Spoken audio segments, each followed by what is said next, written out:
Ilang katao ang napaulat namang sugatan sa pagbangga ng private jet na manoy pagmamay-ari ng singer ng American metal band na Mötley Crüe. At mga residente naman sa Madrid, sa Espanya, nagkilos protesta dahil sa pagtaas ng housing rental sa kanilang bansa. Habang libreng street performance ng British singer at songwriter na si Ed Sheeran. Bakit kaya hinarang ng mga pulis doon sa India? Si Joy Salamatin ng PTV para sa sentro ng balita.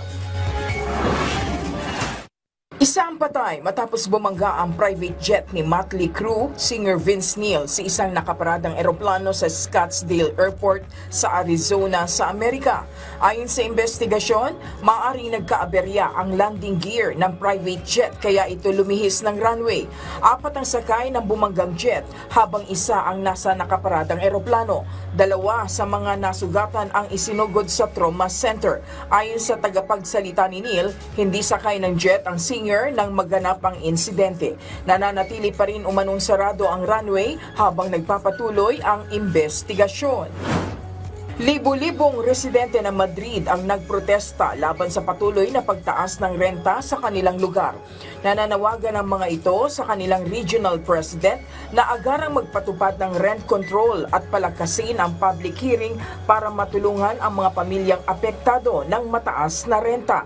Itinuturi na housing emergency ng mga residente ang nasabing taas renta sa bansa.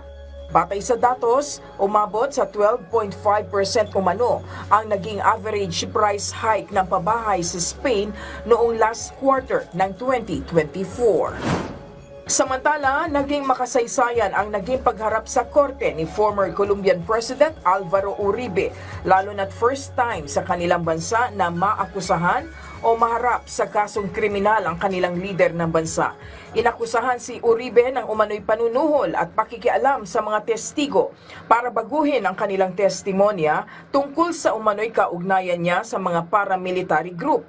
Mariing itinanggi ito ng dating Colombian President at iginiit na politically motivated ang kasong isinampalaban sa kanya. Batay sa ulat, mayroon lang hanggang Oktubre ang kanilang korte para maglabas ng hatol bago mapaso ang kaso, kung saan maaring makulong si Uribe ng hanggang 12 taon kung mapapatunayang nagkasala siya sa batas.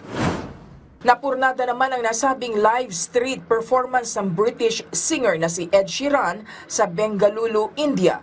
Noong bigla na lang bunutin ng local police ang speaker at mikropono nito habang libreng nagbabasking sa lugar. Ayon sa otoridad ng India, iligal ang naging aktibidad ng singer, pero iginiit ni Ed Sheeran na may permiso ang kanilang street performance na bahagi rin ng kanyang world tour ngayong 2025.